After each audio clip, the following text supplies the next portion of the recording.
જય શ્રી કૃષ્ણ મિત્રો, કેમ છો? મજામાં ને? આજે આપણે શિયાળામાં ઠંડીમાં ખાવાની મજા પડી જાય તેવા બાજરીના બોલ્સ બનાવીશું. આ બાજરીના બોલ્સ આપણે એકદમ ઈઝી અને ઘરમાં રહેલ વસ્તુમાંથી બની જાય છે. આપણે કોઈ વધારે મસાલા પણ નથી જોતા અને મસ્ત આપણે બોલ્સ બની જશે. આપણે શિયાળામાં મેથી સરસ એકદમ ફ્રેશ આવતી હોય છે અને કડવી પણ ન હોય, એટલે મેથી આપણે બોલ્સ બનાવીશું તો મેથી એકદમ સરસ અને આપણે વધારે લેવાની છે.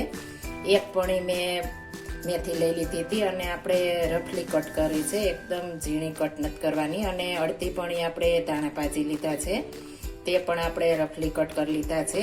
અને અડધું લીંબુ, આદુ લસણ મરચાંની પેસ્ટ ફ્રેશ બનાવી છે.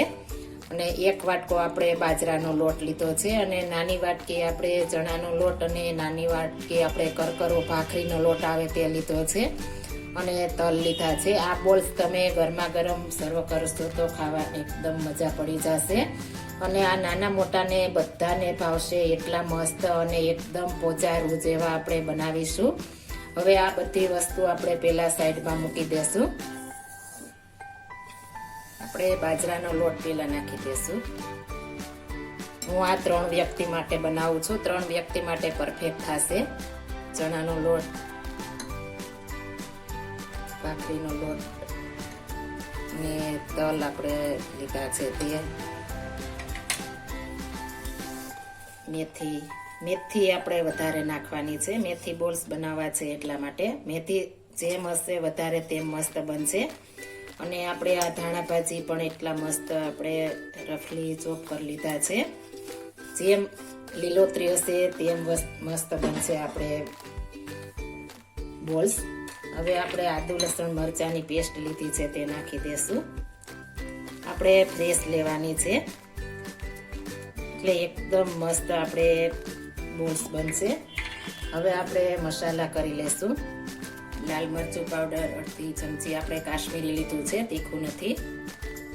ધાણા જીરું પાવડર 1 ચમચી, અડધી ચમચી હળદર પાવડર, અડધી ચમચી આપણે ગરમ મસાલો, હિંગ, અડધી ચમચી અજમાને આપણે ક્રશ કરી લેવાના સાથ વડે ચોરીને.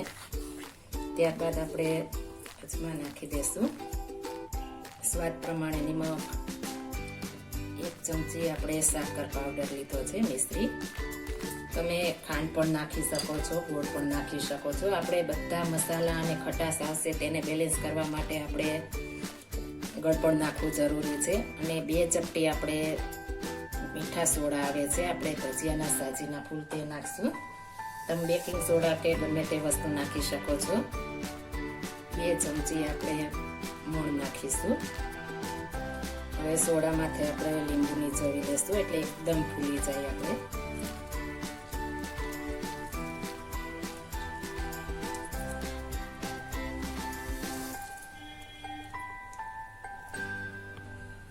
બધું પેલા સરસ મિક્સ કરી લેશું.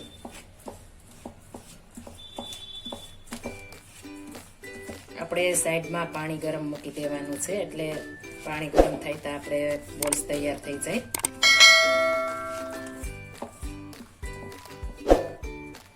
હવે આપણે થોડું પાણી ઉમેરતા જઈશું અને લોટ બાંધતા જઈશું. આપણે એકી સાથે નથી નાખવાનો, આપણે સેજ કડક લોટ બાંધવાનો છે એટલે આપણે એકદમ સરસ સોફ્ટ બોલ્સ બને. આપણે સરસ લોટ તૈયાર થઈ ગયો છે. હવે આપણે જારી લીધી છે, તેમાં આપણે ઓઇલ કરી લેવાનું છે એટલે આપણે બોલ્સ ચીપકે નહીં. અને આપણે હથેળી પણ તેલવાળી કરી લેશું આ રીતના. અને આપણે નાના બોલ્સ વાળી લેશું. તમે જેવડા બનાવવા હોય તે સાઈઝ બનાવી શકો છો. આ રીતના આપણે નાના બધા બોલ વાળીને તેમાં ગોઠવી દેશું.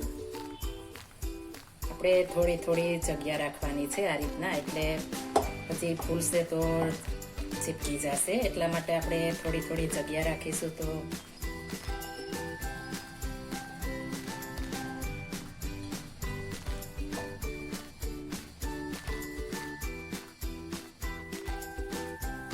આ રીતના આપણે બધા નાના બોલ્સ વાળી લેશું.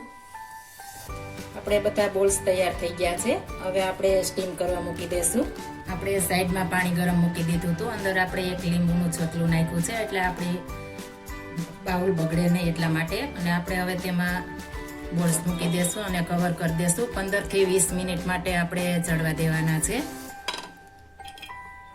15 થી 20 મિનિટ માટે આપણે ફૂલ ગેસ ઉપર ચડવા દેશું. આપણે 20 મિનિટ થઈ ગઈ છે, તપાસી લેશું. એકદમ મસ્ત આપણે ચડી ગયા છે, સરસ ક્લીન આવવા માંડી છે. આપણે હવે આને ઠંડા થવા દેશું. હવે આપણે વઘાર કરીશું. તેમાં આપણે 2 ચમચી તેલ નાખીશું. આપણે સિંગ તેલ નાખવાનું છે એટલે એકદમ મસ્ત આપણા બોલ્સ બને.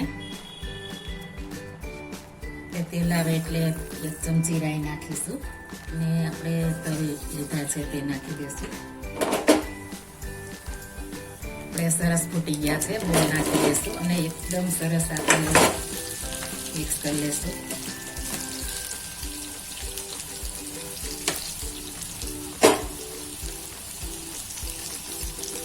મસ્ત વઘાર થઈ ગયો છે. હવે આપણે ધાણા ભાજી ઉપરથી નાખી દઈશું.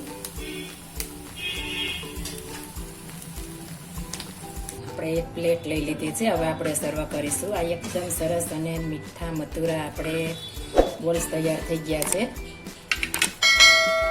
તો તૈયાર છે આપણે બાજરી મેથીના બોલ્સ. એકદમ સરસ અને આપણે ખાવાની મજી પડી જાય તેટલા મસ્ત બોલ્સ આપણે તૈયાર થઈ ગયા છે. જો આ મારી રેસીપી પસંદ આવી હોય તો મારી ચેનલ લાઈક, શેર અને સબસ્ક્રાઈબ કરી દેજો. ફરી મળીશું નવી રેસીપી લઈને. જય શ્રી કૃષ્ણ.